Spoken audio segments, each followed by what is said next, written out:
जय श्री कृष्ण। राधे राधे। आप सभी भक्तों का दिन शुभ और मंगलमय हो। राधे कृष्ण की असीम कृपा आप सभी भक्तों पर सदा सर्वदा बनी रहे। उनके दिव्य आशीर्वाद से आपका जीवन प्रेम, शांति और भक्ति से भर जाए। आइए भक्ति भाव से आज की कथा का शुभ आरंभ करते हैं। प्रेम से बोलिए सूर्य नारायण की जय। सूरज भगवान रोज उठते और जग में प्रकाश देने चले जाते। एक दिन भगवान को लगा कि राना दे सुखती चली जा रही है, तो राना दे से पूछा कि तुम्हारे मन में क्या है। राना दे बोली, मेरे मन में खीर खांड के भोजन की इच्छा है। भगवान बोले, मांगा भी तो क्या मांगा, ये तो हम रोज ही खाते हैं। राना दे बोली, भगवान आप खीर खांड के भोजन जिमते हो, मैं तो खट्टी रब जिमती हूँ। भगवान बोले, राना दे तुम झूठ बोलती हो, एक जैसा भोजन मेरी माँ हमको देती है।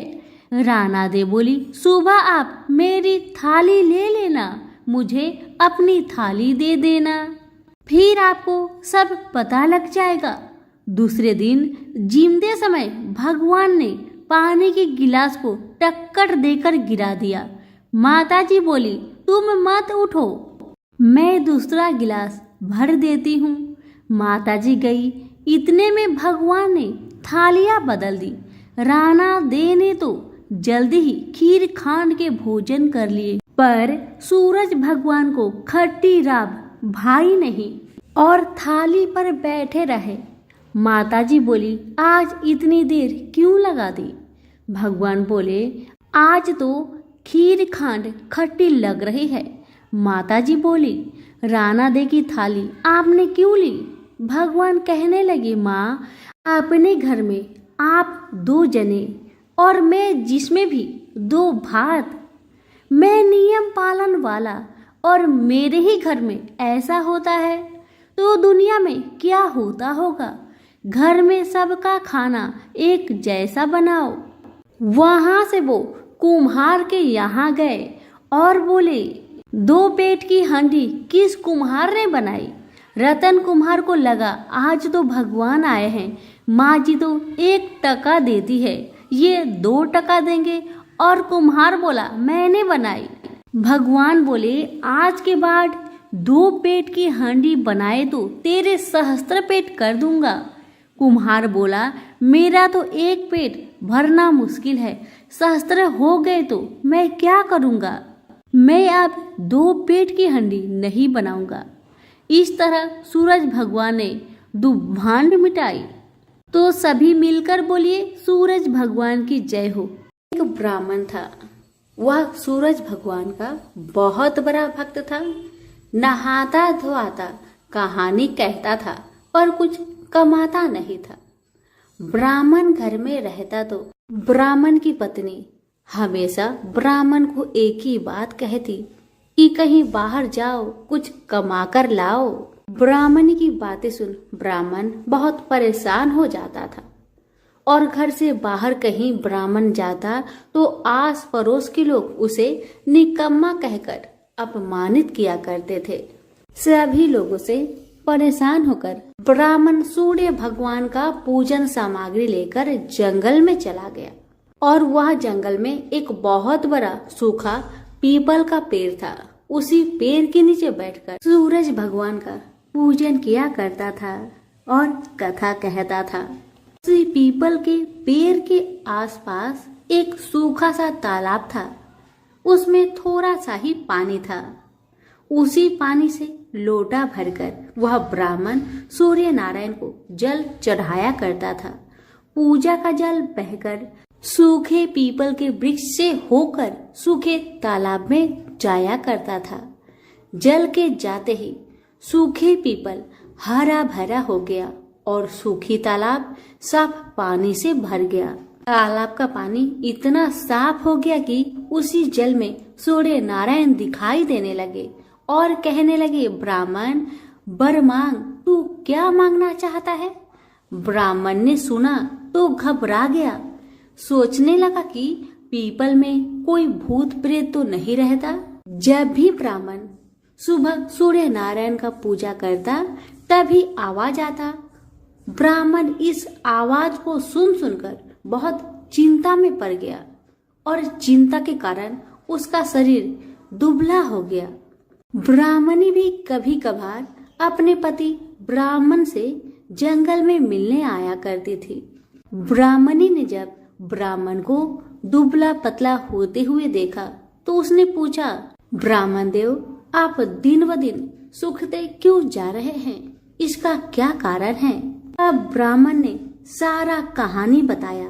तब ब्राह्मणी ने कहा कि आपकी पूजा के बाद ही आवाज आती है ना, मुझे तो ये लगता है कि सूरज भगवान स्वयं ही आते हैं। मुझे लगता है सूर्य नारायण आपके व्रत से प्रसन्न है, वह आपको वरदान देने के लिए आते हैं। इसलिए इस बार जब भी आपको आवाज आए तो आप घबराइएगा मत, कुछ भगवान से मांग लीजिएगा। ब्राह्मणी की बातें सुन ब्राह्मण बोला, मैं कैसे मांगू और क्या मांगू? मुझे मांगना तो आता ही नहीं।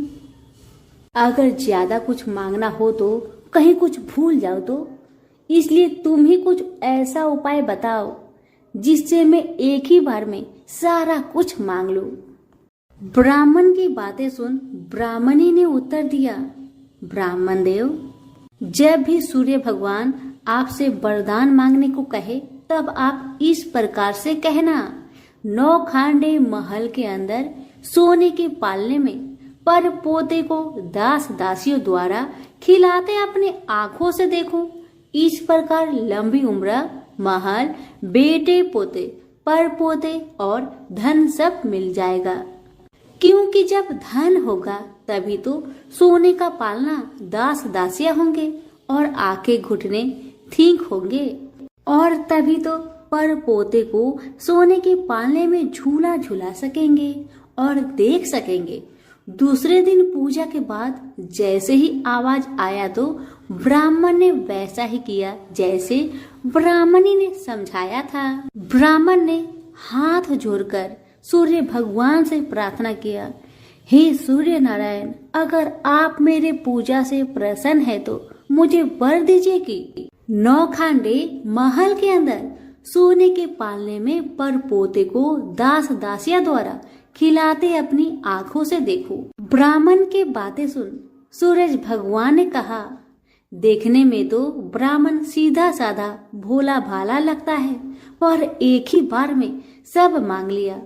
सूरज भगवान ने कहा, जा तेरी इच्छा पूरी हो, जो तुमने मांगा तुम्हें अवश्य मिलेगी। ब्राह्मण जंगल से घर आया तो देखा कि उसकी टूटी हुई झोपड़ी की जगह एक 9 खांडा महल खड़ा है। दास दासी आ और जा रहे थे। ब्राह्मण ने उनसे कहा, यहाँ मेरी झोपड़ी और बूढ़ी ब्राह्मणी रहती थी, वो कहाँ गई, क्या तुम्हें पता है? इतने में ही उस 9 खांडे महल के दरवाजे से एक सुंदर औरत गहनों और सुंदर कपड़ों से सजी हुई बाहर आई और ब्राह्मण से बोली, आ जाइए, अपना ही घर है। ये सब तो सूर्य नारायण का चमत्कार है, उन्होंने आपकी मनोकामना को पूर्ण कर दिया है। ब्राह्मण की बातें सुन ब्राह्मण ने कहा, हम इतने सारे धन का क्या करेंगे? ब्राह्मणी ने कहा, क्या नहीं हो सकता है, धन से क्या नहीं हो सकता है, दान पुण्य यज्ञ होम करेंगे। फिर ब्राह्मण ने वैसा ही किया जैसे ब्राह्मणी ने बताया था। अब सब राजा की जगह ब्राह्मण का गुणगान करने लगे। राजा ने ये सब सुनकर ब्राह्मण को बुलवाया और पूछा, कल तक तो आपको खाना भी नहीं मिलता था, आज ऐसा चमत्कार, इतना सारा धन दौलत आपके पास कहाँ से आया? कहीं चोरी करी है या फिर डाका डाला है? ब्राह्मण ने कहा, ये सब तो सूर्य नारायण की कृपा है, और अपनी सारी कहानी राजा को बता दिया कि जंगल में ब्राह्मण के साथ क्या क्या हुआ और कैसे उसने सूर्य नारायण से वरदान मांगा। ब्राह्मण की बातें सुन राजा ने कहा, मेरे पुत्र नहीं है तो मुझे क्या करना चाहिए? ब्राह्मण ने राजा को सूर्य भगवान की पूजा विधि बताई और कहा, महाराज आप भी सूर्य नारायण का व्रत करें, आपकी सारी मनोकामना सूर्य नारायण जरूर पूरी करेंगे। ब्राह्मण के बताए हुए नियम से राजा ने भी सूर्य नारायण का व्रत किया और सूर्य नारायण के व्रत के प्रभाव से राजा को भी पुत्र का प्राप्ति हुआ। सभी सूर्य नारायण की जय जयकार करने लगे। हे सूर्य भगवान, जैसे ब्राह्मण और राजा की मनोकामना को पूर्ण किया, वैसे ही सबकी करना, कहानी कहने वाले की, कहानी सुनने वालों की, हुक्कारे भरने वालों की, सबकी मनोकामना को आप पूर्ण करना। प्रेम से बोलिए सूरज भगवान की जय हो।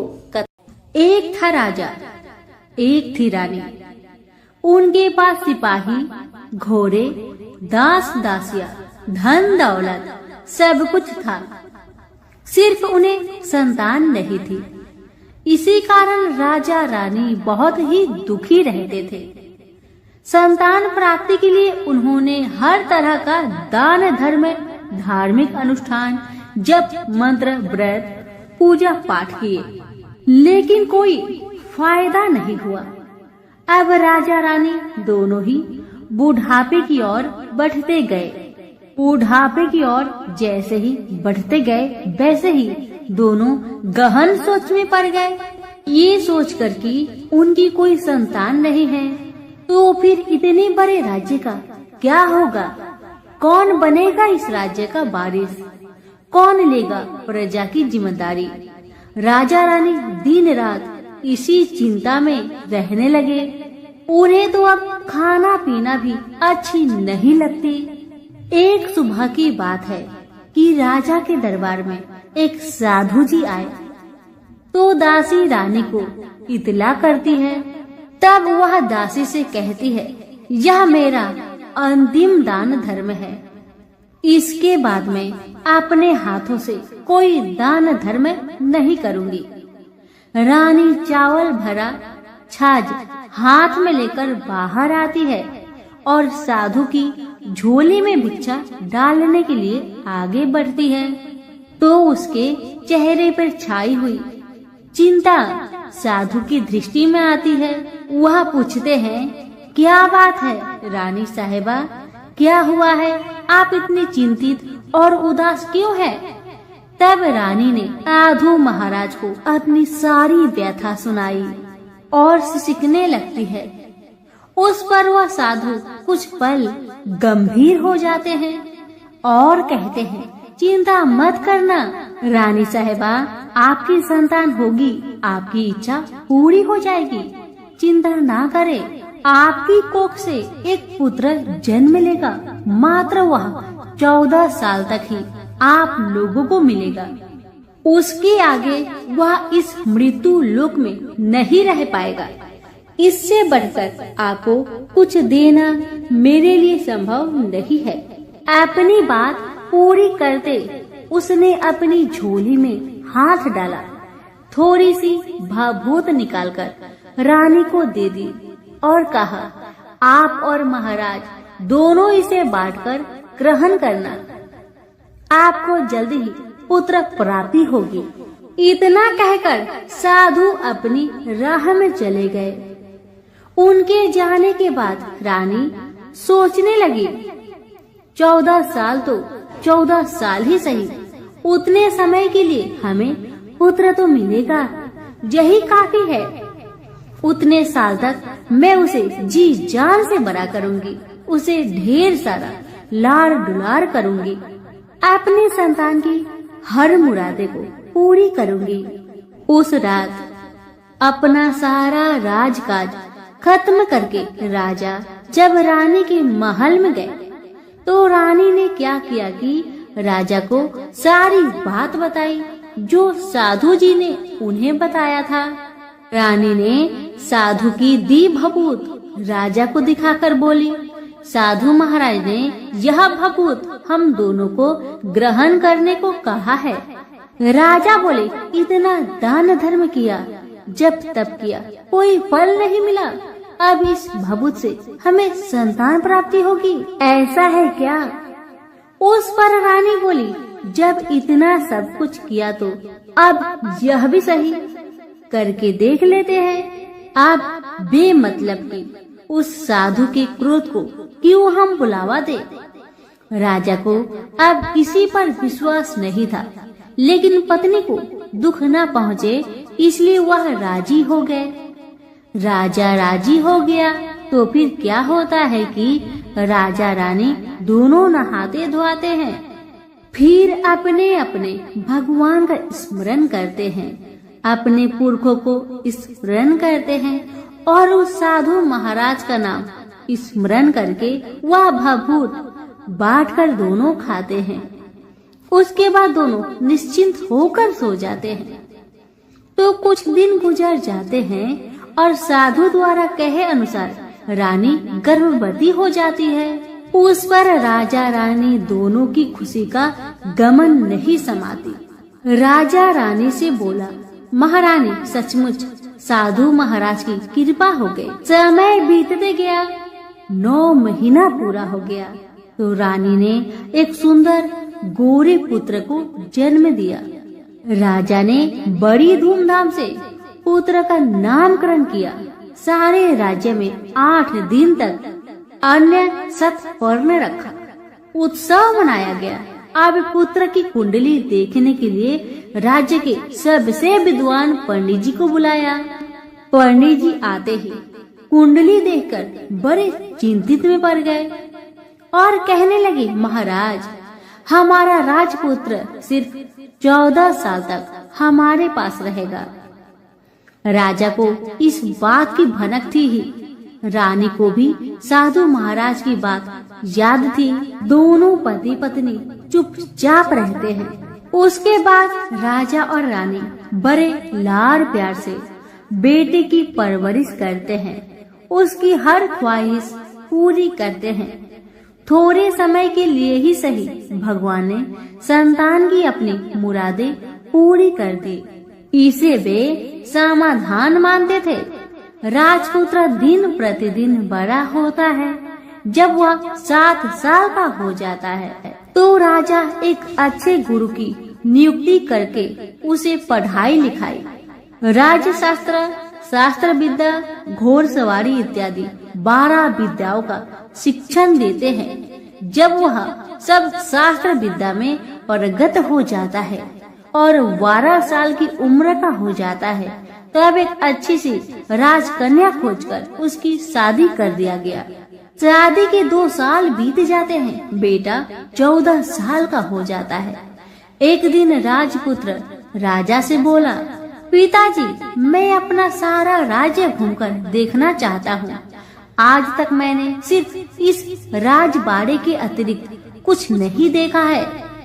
बेटे की बात सुनकर राजा बड़ी चिंतित हुए, क्योंकि पुत्र को 14वां साल शुरू हो गया था। अब कोई अनहोनी होने का वक्त नजदीक आ पहुंचा था, लेकिन राजा ये सब बातें पुत्र को बता नहीं सकता था। वह क्या करता है कि चेहरे पर खुशी लाकर बेटे से कहता है, हाँ हाँ जरूर जाओ बेटा, जरूर। तुम्हें अपना सारा राज्य घूमकर देखना चाहिए, कहाँ क्या है ये सब जानना चाहिए। कल तो मेरे बाद तुम्ही को राजा बनना है। मात्र एक बात का ध्यान रखे कि तुम जहाँ जा रहे हो, क्या कर रहे हो, क्या बात अपनी पत्नी को नहीं बताना। पुत्र ने कहा, ठीक है पिताजी, आपने जो कहा है मैं वैसा ही करूँगा।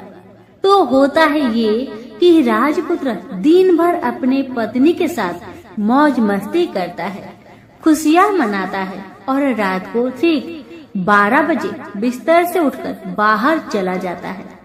फिर पौ फटने से पहले वापस अपने महल में आकर सो जाता है। ऐसे बहुत दिनों तक चलता रहा। अब पुत्र का 14वां साल खत्म होने में कुछ दिन ही बाकी रहते हैं। इतने में ये होता है कि उसकी पत्नी यानी छोटी रानी रात में जाग जाती है।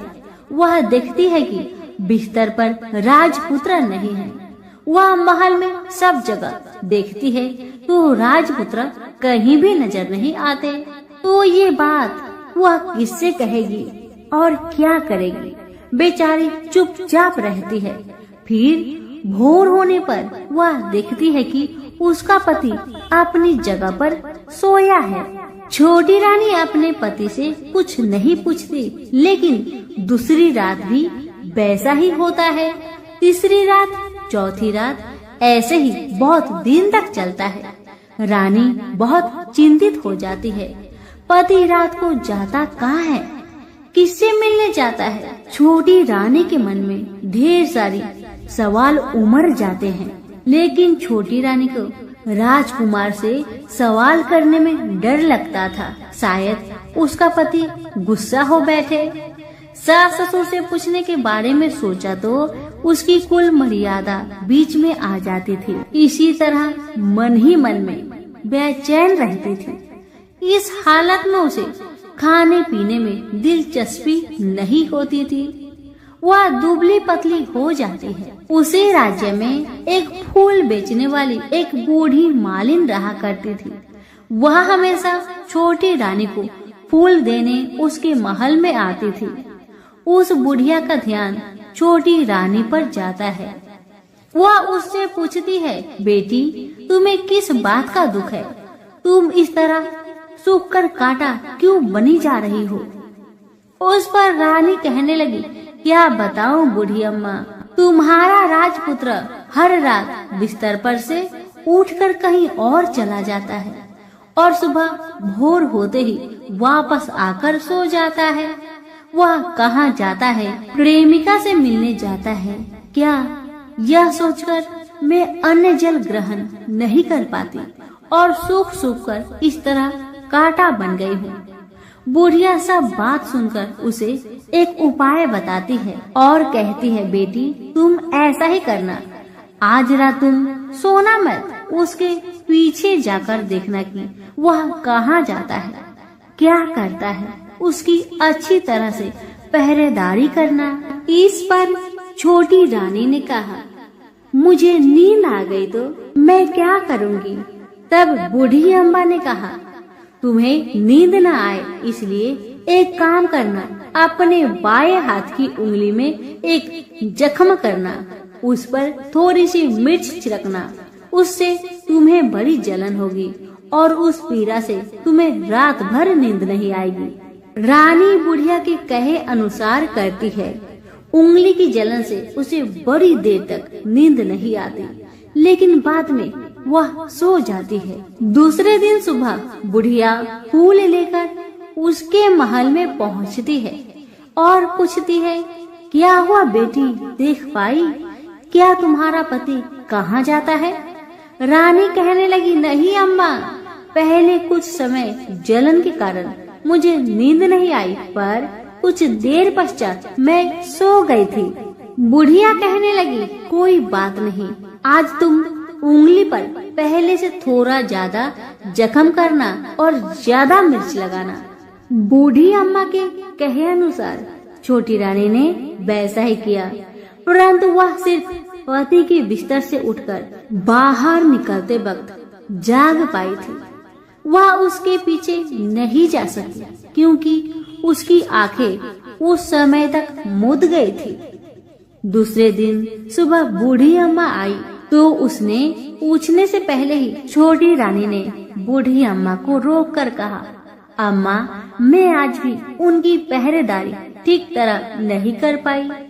बुढ़िया कहती है, रोना नहीं बेटी, सब कुछ ठीक हो जाएगा। तुम आज रात जख्म और बड़ा करना और उस पर ज्यादा से ज्यादा मिर्च छिड़कना। और एक काम करना बेटी, वह जब जाने के लिए निकलता है तो उसका रास्ता रोकना। बुढ़िया ने जैसा बताया रानी ने वैसा ही किया। आज रात उसे नींद नहीं आती। अब जैसे ही रात के 12 बजे राजकुमार बिस्तर से उठकर जब महल से निकलने लगे तो बुढ़िया के कहे अनुसार रानी ने वैसा ही किया। दौड़कर जाकर अपने पति का रास्ता रोककर कहने लगी कि कहाँ जा रहे हो, किससे मिलने जा रहे हो, मुझे बताओ। राजपुत्र उसे समझाने की बहुत कोशिश करता है, देखो, अगर मैंने तुम्हें वह बताया तो मैं तुम्हें दोबारा नहीं मिल पाऊंगा।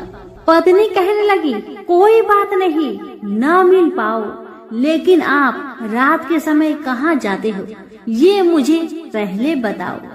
अब राजपुत्र निरुपाय हो जाता है। पत्नी की जिद के आगे उसकी एक नहीं चल पाती। ठीक उसी समय उसका 14वां साल खत्म होकर 15वां साल लगने वाला था। जो होता है वह हो जाने दो, वह सोचता है। कुछ चावल मंत्रों से सिद्ध करके पत्नी को देकर कहता है, इन चावलों के दानों को दोनों हाथों की मुट्ठी में पकड़ना। पहले दाएं हाथ में पकड़े चावल मेरे ऊपर फेंकना। मैं कौन हूँ तुम्हें पता चल जाएगा। बाद में बाएं हाथ में पकड़े चावल मेरे ऊपर फेंकना। मैं जैसा था तुम्हें मिल जाऊंगा। लेकिन यदि तुम बाएं हाथ के चावल मेरे ऊपर फेंकना भूल गई तो मैं तुम्हें कभी नहीं मिल पाऊंगा। राजकुमारी ने कहा, मैं नहीं भूलूंगी। रानी बड़े आत्मविश्वास के साथ कहकर दाएं हाथ में पकड़े चावल पति के ऊपर फेंक दिया तो राजपुत्र एकदम एक विशाल घोड़ा बन जाता है। एकदम उद्यमा सफेद गर्दन पर लंबी आयल देखते देखते वह तेजी से दौड़ने लगता है। रानी उस घोड़े को एकदम आश्चर्य से देखने लगती है और पति ने बाएं हाथ के चावल फेंकने की जो बात कही थी वह भूल जाती है। उसकी आंखों के सामने घोड़ा महल से बाहर निकलकर चला गया। घोड़ा जो महल से बाहर गया तो वह वापस नहीं आया। अब रानी को बड़ा पश्चाताप हुआ। वह स्वयं को कोसने लगी, लेकिन अब कोई फायदा नहीं होने वाला था। राजपुत्र अब वापस नहीं आने वाला था। सुबह होते ही महाराजा महारानी को सब बात पता चली। उन्हें बहुत दुख हुआ। वे बिस्तर पकड़ते हैं और राह देखते हैं कि एक दिन उनका बेटा वापस आ जाए। इस तरह 1 महीना गुजरा, 2 महीने गुजरे, 3 महीने गुजरे, आखिर 6 महीने पूरे हुए। राजपुत्र का कोई आता पता नहीं लगा। प्रधान राजपुत्र को ढूंढने के लिए राज्य के गांव-गांव सिपाही भेजा गया, लेकिन उन्हें कोई सफलता नहीं मिली। इधर रानी अपनी हठ के कारण पति गायब हो गया। यह सोचकर स्वयं को मन ही मन कोसती रही और प्रण लेती है कि कुछ भी करके पति को ढूंढ लाएगी और उसे वापस घर ले आएगी। एक दिन वह सुबह उठकर सास ससुर के महल में जाती है और कहती है कि मैं अपने पति की खोज में जा रही हूँ। महाराजा महारानी को और क्या चाहिए था, बस उनका बेटा उन्हें वापस मिल जाए। बहू को उन्होंने अनुमति दे दी और कहा कि बेटी तुम्हें जहाँ जाना है जाओ, जो करना है करो, पर मेरा बेटा को लेकर ही वापस आना। भगवान तुम्हें कामयाबी दे। अब रानी क्या करती है कि अपना शाही भेष बदलकर एक सेठानी बन जाती है। कुछ दास दासियों को, कुछ नौकरों को साथ में लिया, कुछ सामान साथ लिया और राज्य की सीमा पर जाकर वहाँ एक भोजनालय खोल दिया। वह आने वाले सब यात्रियों को खाना मुफ्त में देने लगी। मात्र एक शर्त रखी कि खाने वालों को उसकी देखी कोई अजीब चीज उसकी मालकिन को यानी राजकन्या को बतानी पड़ेगी। तो वहाँ आने वाला हर नागरिक अपनी तरफ से मैंने यह देखा, मैंने वह देखा कहकर वहाँ से मुफ्त खाना खाकर जाता था। परंतु रानी को जो बात चाहिए थी वह अब तक किसी से नहीं मिली थी। ऐसे ही कुछ दिन बीत गया तो इधर होता है कि रानी के महल फूल लेकर जाने वाली बुढ़िया के एक बेटा और बहू थे। उनका एक छोटा बेटा था, यानी बुढ़िया का एक पोता था। बेटा और बहू सुबह काम के लिए निकलते थे तो पोते को संभालने की जिम्मेदारियां बुढ़िया पर रहती थी। बुढ़िया दिन भर पोते को संभालती थी। एक दिन होता है कि बुढ़िया को पान खाने की आदत थी, तो पान खाने के लिए चूना चाहिए था। बुढ़िया उसे तैयार करने के लिए सीपियाँ लेकर आई। इन सीपियों भूनने के लिए गोबर के कंडे चाहिए थे। कंडे इकट्ठा करने के लिए वह बांस की टोकरी लेकर चरवाहे के मैदान में गई। वहाँ बहुत सारे कंडे थे। उन्हें जमा करते करते उसे घर आने में अंधेरा हो गया। इस और शाम होते ही काम से वापस बेटा बहू घर पहुँचे तो देखा कि बच्चा घर पर अकेला है और रो रहा है। वे दोनों गुस्से से लाल पीले हो गए। इतने में बुढ़िया घर आ पहुंची। बेटा ने पूछा, पोते को घर पर अकेला छोड़कर तुम कहाँ गई थी? बुढ़िया बताने लगी कि मैं गोबर के कांडे इकट्ठा करने गई थी। इस पर बेटा बोला, दोबारा बच्चे को अकेला घर पर छोड़कर यदि कहीं गई तो मैं तुम्हें बहुत पीटूंगा। बुढ़िया कहने लगी, नहीं बेटा, फिर कभी ऐसा नहीं करूंगी। लेकिन दूसरे ही दिन बुढ़िया वह बात भूल गई और फिर चरवाहे के मैदान पर कंडे इकट्ठा करने चली गई। शाम को जब बेटा बहू काम से वापस लौटे तो देखते हैं कि बच्चा घर पर अकेला है और वह रो रहा है। अब उसके बेटे की सहन शक्ति खत्म होने लगी और बुढ़िया के वापस आने पर उसे घर से निकाल दिया। बुढ़िया रात भर घर के बाहर अंधेरे में बैठी रही और सुबह होते ही हाथ में टोकरी लेकर कंडे इकट्ठा करने के लिए निकल गई। उस दिन उस पर कंडे इकट्ठा करने का मानो पागलपन सवार था। कंडे इकट्ठा करते करते जब अंधेरा छा गया उसे मालूम ही नहीं चला। उसे जब ध्यान आया तो गांव का रास्ता भी ठीक तरह से दिखाई नहीं दे रहा था। वह अंधेरे में आंखें फाड़कर देखती है, किसी तरह आगे निकल पड़ी तो क्या होता है कि एक कपिला गाय छन छन की आवाज करते गले की घंटी बजाते ठुमुक ठुमुक कर उस मैदान पर आ गई।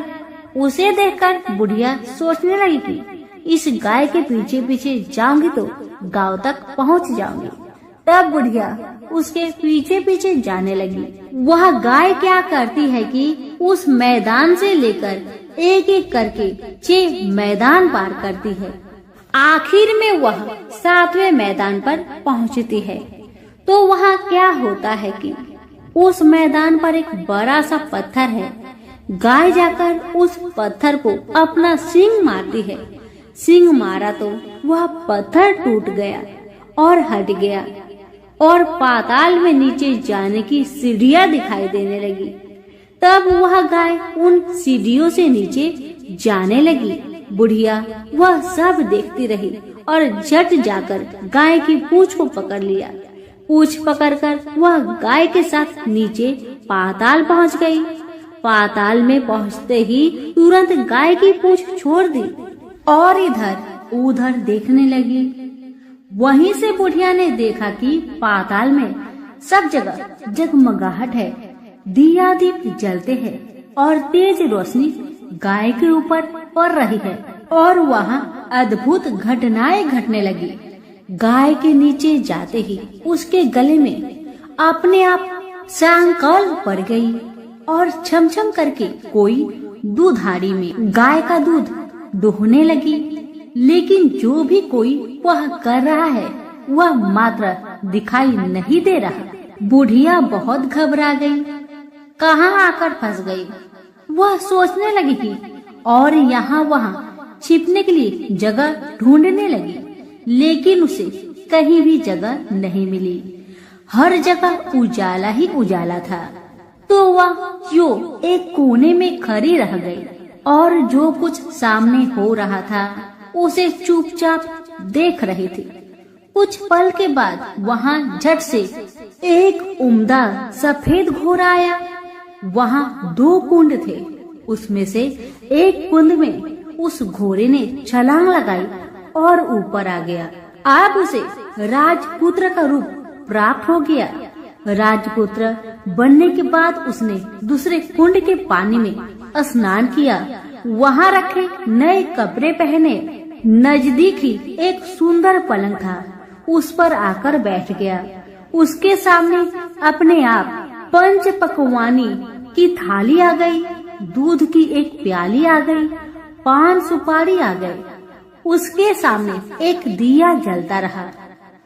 राजपुत्र ने खाना खाया, दूध पिया, पान सुपारी खाया और बिस्तर पर लेट जाने से पहले सूर्य देव का स्मरण करके सामने जलते हुए दिए से पूछा, दिए दीप कर मेरे माता पिता क्या कर रहे हैं? दिया बताने लगा, बेटे के शोक में डूबे हैं। राज्य कौन संभाल रहा है? राज्य प्रधान संभालता है। मेरी पत्नी क्या करती है? दिया बोला, उसने चौराहे पर भोजनालय शुरू किया है और आते जाते लोगों से वह नई खबर के बारे में पूछती है। दिए के यह कहते ही राजपुत्र कहने लगा, ठीक है। उसके बाद वह सो गया। बुढ़िया कोने में खड़ी रहकर यह सब देखती रही। ऐसी अद्भुत घटना उसने जिंदगी में पहली बार देखी थी। उसे अंदर ही अंदर चुलबुलाहट होने लगी। वह अपनी भूख प्यास भूल गई और आगे क्या होता है कि उसे उत्सुकता से देखने लगती है। लेकिन उसके बाद और कुछ घटनाएं नहीं घटती। रात गुजर गई और सुबह हो गई। सुबह होने पर पलंग पर सोया राजपुत्र उठा और फिर से पहले वाले कुंड में छलांग लगाई तो वह फिर से घोड़ा बनकर कुंड से बाहर आ गया। बाहर आते ही वह तेजी से उस पाताल नगरी से बाहर निकल गया। लेकिन वह कहाँ गया, बुढ़िया को कुछ पता नहीं चला। उसके बाद पिछली रात की तरह कोई उस गाय का छमछम करके दूध दुहने लगा। जैसे ही दूध दुहाना खत्म हुआ, उसके गले की साकल अपने आप खुल गई और वह गाय तेजी से ऊपर जाने लगी, सीढ़ियाँ की ओर भागने लगी। गाय को दौड़ते देखकर बुढ़िया सोचने लगी, अब गाय के साथ यहाँ से ऊपर जाना ही समझदारी है, नहीं तो कोई मुसीबत आकर मेरे ऊपर टपक जाएगी। झट से उसने गाय की पूंछ पकड़ ली और गाय के साथ ऊपर आ गई। गाय जब ऊपर मैदान में पहुंची तो उस सुरंग का रास्ता अपने आप बंद हो गया और उसके मुख पर एक बड़ा सा पत्थर पूर्ववत खड़ा हो गया। ऊपर आकर वह गाय जंगल की ओर निकल गई तो इधर बुढ़िया एकदम बावली सी हो गई। उसने पाताल नगरी में जो कुछ देखा वह जल्दी से जल्दी किसी को बताने के लिए उतावली हो उठी। उसे एकदम याद आया है कि नगर की सीमा पर कोई औरत भोजनालय चलाती है और नई बात बताने वालों को अच्छा खाना पीना मुफ्त में देती है। वह सोचने लगी कि क्यों न मैं यह बात उस औरत को जाकर बताऊं। यदि उसे यह बात पसंद आ गई तो बाकी जीवन खाने पीने की झंझट से मुक्ति मिलेगी। बुढ़िया ने मन में तय किया और तुरंत उस भोजनालय के द्वार पर टंगे नगाड़े के सामने खड़ी हो गई और जोर जोर से नगाड़ा बजाना शुरू किया।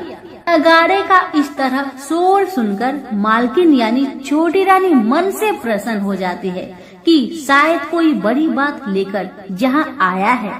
रानी सिपाहियों को आदेश देती है, जाइए और जो कोई आया है उसकी अच्छी खातिरदारी कीजिए।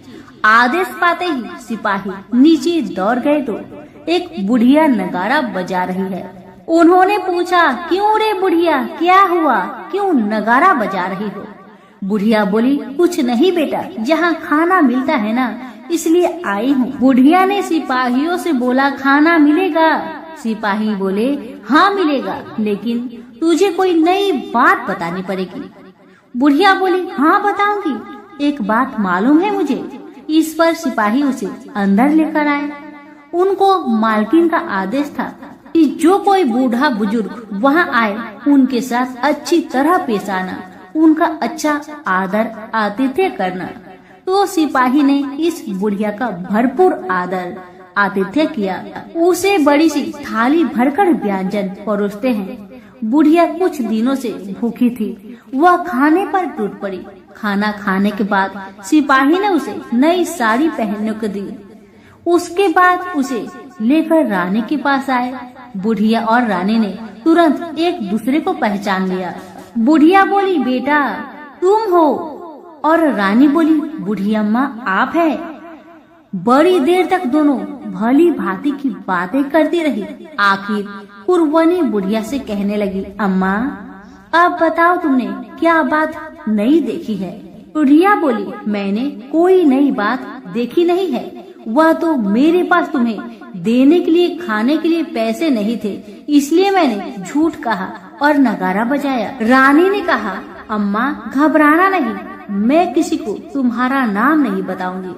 फिर भी बुढ़िया मैंने क्या देखा, कब देखा करके आनाकानी करने लगी। इस पर कुंवर रानी ने उससे कहा, देखो अम्मा, यदि तुमने मुझे वह नई बात बताई तो मैं जिंदगी भर तुम्हारी देखभाल करूंगी, तुम्हें रानी माता की तरह रखूंगी। अब बुढ़िया बताने को तैयार हो गई। उसने जो कुछ उस चर गवाहे वाले मैदान पर देखा था वह सब कुछ कुंवर रानी को बता दिया। बुढ़िया की वे बात सुनकर कुंवर रानी को यकीन हो गया कि वह राजपुत्र उसी का पति है। वह तुरंत बुढ़िया से कहने लगी, अम्मा मुझे उस जगह पर ले चलो। तब बुढ़िया बोली, नहीं बेटी, वह पाताल राज्य है, साफ है। यदि किसी ने तुम्हें देख लिया तो तुम्हारी जान खतरे में पड़ सकती है। लेकिन रानी उसकी एक भी नहीं सुनती। उसे उस जगह ले जाने के लिए हठ करने लगी। आखिर में बुढ़िया ने उसका कहना मान लिया और कहने लगी, ठीक है, मैं तुम्हें वहाँ लेकर चलती हूँ, पर आज नहीं, कल वहाँ जाना है तो शाम को ही जाना होगा। तो दूसरे दिन दोपहर को रानी बुढ़िया के साथ उस मैदान पर गई और एक जगह छुपकर गाय की आने की राह देखने लगी। दिन ढलते ही अंधेरा घेरने लगा है और गाय हमेशा की तरह वहां आ गई। मैदान के उस कोने में जाकर उसने पत्थर पर सींग मारा तो झट से पत्थर हटकर वहां सुरंग में जाने का रास्ता खुल गया। गाय उस रास्ते से नीचे उतरने लगी तो बुढ़िया रानी से कहने लगी, जल्दी आगे बढ़ो बिटिया, हम गाय की पूंछ पकड़कर नीचे उतरेंगे। तो दोनों गाय की पूंछ पकड़कर नीचे उतर गई। बुढ़िया पहले जिस कोने में छिपी हुई थी उसी कोने में छिप गई। अब नीचे सब कुछ पहले जैसा घटित हो रहा था। गाय के गले में अपने आप साकल पड़ गई। कोई अदृश्य रूप से उसका दूध दोहने लगा। एक सफेद उद्मा घोड़ा ने आकर एक कुंड में छलांग लगाई तो राजपुत्र के रूप में ऊपर आया। वह राजपुत्र दूसरे कुंड में नहाने लगा। बाद में उसके सामने खाने की थाली आ गई, दूध की प्याली आ गई, पान बीड़ा आ गई। राजपुत्र सब ग्रहण करके सोने के लिए पलंग पर गया तो सोने से पहले सूर्य देव का स्मरण करके दिए से पूछने लगा, दिए दिए दीपंकर, मेरे माता पिता क्या कर रहे हैं? तो दिया कुछ जवाब नहीं दिया, बल्कि वह बुझने लगा है। तब राजपुत्र को कुछ अघटित हुआ। इसका संदेह हो गया कि वह उदास हो गया और जो कुछ हुआ है वह हो जाने दो। ऐसा सोचकर सोने के लिए बिस्तर पर लेट गया। अब रानी का संयम छूट गया। वह दौड़कर पति के पास गई और उसके पैर पकड़ने के लिए आगे बढ़ने लगी। राजपुत्र तुरंत ही पत्नी को पहचान लिया। वह झट से पीछे हट गया और चिल्लाने लगा, नहीं नहीं, मुझे मत छूना, सर्वनाश हो जाएगा। रानी दोनों हाथ जोड़कर पति से अपनी भूल स्वीकार करने लगी। स्वामी, मुझसे भूल हो गई है। मुझे आपसे नहीं पूछना चाहिए था कि आप रात को कहाँ जाते हो। मैं अपनी भूल स्वीकार करती हूँ। मुझे मेरी भूल की सजा मिल गई है। अब आप घर चले। आपके वियोग में आपके माता पिता ने बिस्तर पकड़ लिया है। आपकी प्रजा भी बहुत दुखी है। उस पर राजपुत्र कहने लगा, वही तो, एक बार तुम गलती कर बैठी हो, अब दोबारा मत करना। नहीं तो अब मैं तुम्हें जो दिख रहा हूँ वह भी नहीं दिखूंगा। रानी अब विलाप करने लगी, जोर जोर से जमीन पर सिर पटकने लगी। राजपुत्र के मन में उसके प्रति दया उत्पन्न हो गई। वह उससे कहने लगा, यदि तुम मुझे पाना चाहती हो तो तुम्हें एक काम करना होगा। काम कठिन है लेकिन वह तुम्हें अकेले करना होगा। कहो स्वामी, आप क्या कहते हैं? इतना भी कठिन काम हो मैं पूर्ण करूंगी। रानी कहती है। इस पर राजपुत्र ने उसे बताया, इस पाताल से ऊपर जाते ही तुम्हें एक घना जंगल नजर आएगा। ऐसे 6 जंगल पार करने के पश्चात 7वां जंगल मिलेगा। वह जंगल सबसे घना है। उस जंगल में बीचों बीच एक पीपल का पेड़ है। उसके आसपास की जगह पत्ते, फंदे, जटाएं, कांटे इत्यादि से ढक चुकी है। वहाँ बाघ, शेर, भालू, सांप सभी धमा चौकड़ी बैठी है। तुम्हें उन सबको भगाकर वह जगह साफ करनी है। उसकी गोबर से लिताई करके पवित्र बनाना है। रंगोली से सजाना है। उसके बाद वहाँ धूप, कपूर, अगरबत्ती जलानी है। फूल, कुमकुम से पेड़ की तने की पूजा करनी है। दूध, दही से बने चावल का भोग चढ़ाना है। यह सब तुम्हें दोपहर के 12 बजने के पहले करना होगा। 12 बजने के समय तुम्हें उस जगह पर बैठकर सूर्य भगवान का ध्यान करना होगा। ठीक 12 बजे सूर्य भगवान का रथ वहाँ उतरेगा।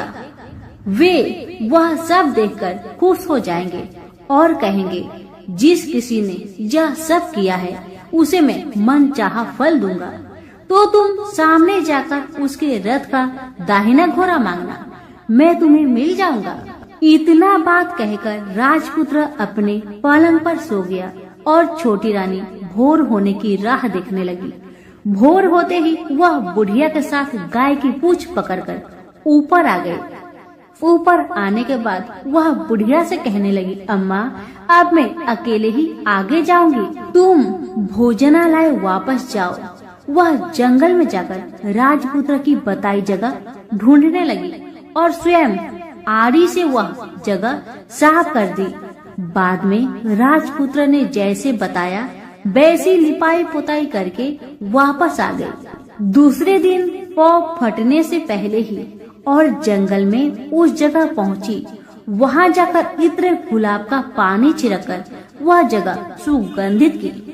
धूप अगरबत्ती जलाकर उसे पवित्र किया और पूजा की। सब सामग्री वहाँ तैयार रखकर सूर्य भगवान का ध्यान करने बैठ गई। जैसे कि पति ने बताया था, दोपहर को ठीक 12 बजे सूर्य भगवान का रथ उस पीपल के पेड़ पर आकर रुका है। सूर्य भगवान ने जब रथ से नीचे देखा तो सुगंधित वातावरण देखकर बहुत खुश हुए और फिर बोले, जिस किसी ने यह काम किया है वह यहाँ आकर मुझसे कुछ भी मांगे, मैं उसे दूंगा। रानी ने जब ये सब सुना तो बिना समय गवाए दौड़कर उनके सामने आ गई और उनको साष्टांग नमस्कार करके बोली, भगवान, वह मैं ही हूँ, मैंने यह जगह साफ की है। भगवान बोले, अच्छा, तो तुम्हें जो चाहिए वह मुझसे मांगो। तो छोटी रानी बोली, भगवान, मुझे आपके रथ का दाहिना घोड़ा चाहिए। सूर्य भगवान बोले, नहीं नहीं, मैं तुम्हें और कुछ भी दे सकता हूँ, लेकिन यह घोड़ा नहीं दे सकता। मेरे रथ के 12 घोड़े हैं, तुम चाहो तो कोई और घोड़ा ले लो, लेकिन दाहिना घोड़ा नहीं, वह मैं तुम्हें नहीं दे सकता। छोटी रानी ने एक नहीं सुनी। वह सूर्य देव से एक ही बात कह रही थी, वही दाहिना घोड़ा दे दीजिए, नहीं तो मैं आपके पैरों में गिरकर अपनी जान दे दूंगी। अब सूर्यदेव धर्म संकट में पड़ गए। उन्होंने वचन दे दिया था, अब अपने वचन से पलट भी नहीं सकते थे। भगवान ने कहा, ठीक है, दे दिया तुम्हें घोड़ा। सूर्यदेव ने कहा, फिर एक बात और भी कही, देखो, मैंने तुम्हें घोड़ा तो दिया है, लेकिन वह तुम्हें यहाँ नहीं मिलेगा, तुम्हें उसे पाताल में जाकर लाना होगा। रानी बोली, पाताल में ही क्या भगवान, मैं उन्हें पाने के लिए कहीं भी जा सकती हूँ।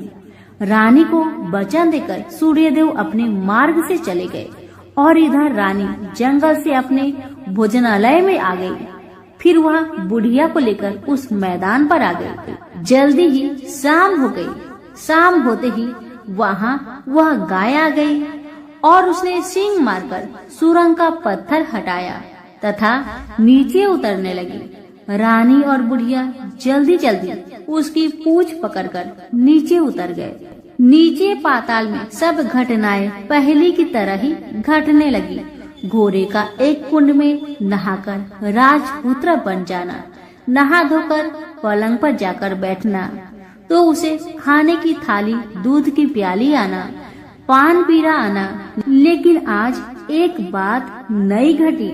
आज दो थाली, दो दूध की प्याली, दो पान पीरे उसके सामने आए। वह कुछ नहीं बोला।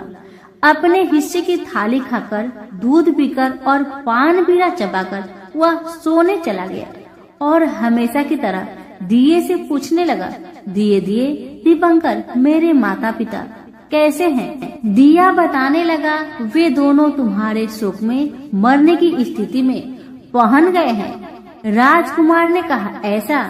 झट से उसकी आंखों से आंसू टपकने लगे। फिर वह पूछने लगा, दिए दीपंकर, मेरा राज्य कौन चला रहा है? दिया बोला, तुम्हारा राज्य प्रधान चला रहा है और वह सब कुछ हड़प चुका है। वह प्रजा पर बहुत अत्याचार कर रहा है। सुनकर राजपुत्र को बहुत गुस्सा आया। वह गुस्से से अपनी मुट्ठी भींचने लगा। अब वह पूछने लगा, दिए दीपंकर, मेरी पत्नी क्या कर रही है? अब दिया कुछ नहीं बोला, चुपचाप रहा। अब रानी का संयम जवाब दे गया। वह दौड़कर पति के गले लग गई। अब मैं तुम्हें मिल गया, राजपुत्र कहने लगा। सच कहते हो, अब आप फिर से घोड़ा तो नहीं बनोगे ना? पत्नी ने कहा। पति ने कहा, नहीं, दोबारा घोड़ा नहीं बनूंगा मैं। तुमने जो इतने सारे कष्ट उठाए हैं मुझे पाने के लिए, इसलिए सूर्य देव ने मुझे सदा के लिए घोड़े के जन्म से मुक्त कर दिया है। राजपुत्र ने बड़े प्यार से कहा और उसे गले लगाया। उसके आंसू पोंछे। कुछ देर पश्चात भोर हो गई तो गाय की श्रृंखला टूटकर वह ऊपर भूलोक पर जाने लगी। रानी, राजपुत्र और बुढ़िया उसकी पूंछ पकड़कर ऊपर आ गए। ऊपर आने पर वे सीधे भोजनालय में पहुँचे। वहाँ का सब सामान लोगों में बांट दिया और उसको ताला लगाकर अपने राज्य में लौट गए। राजपुत्र वापस आता और उसके तेवर देखकर प्रधान घबरा गया। राजपुत्र ने उसे बंदी बनाकर कैद खाने में डाल दिया और राज्य की बागडोर अपने हाथ में ले ली। उसके बाद वह अपने माता पिता को मिलने उनके महल में गया। तब राजपुत्र क्या देखता है कि उसके माता पिता उसके शोक में सिर्फ पंजर बने हुए हैं। पुत्र को वापस आया देखकर मरणासन राजा रानी की आंखों से टप टप आंसू बहने लगे। इन दोनों ने पुत्र को गले लगाया, उसे प्यार से सहलाया। इतना होने के बाद उनके सेहत में एकदम सुधार आने लगा। वे अब बिस्तर से उठकर बैठ गए, पुत्र को आशीष देने लगे। राजपुत्र के आने की खबर तुरंत राज्य भर में फैल गई। प्रजा खुशी से फूली नहीं समाई। प्रजाजन राजमहल के सामने इकट्ठे हो गए। राजपुत्र ने भी उन्हें दर्शन दिए और आज से उन्हें कोई दुख नहीं पहुंचाएगा, ऐसा वचन भी दिया।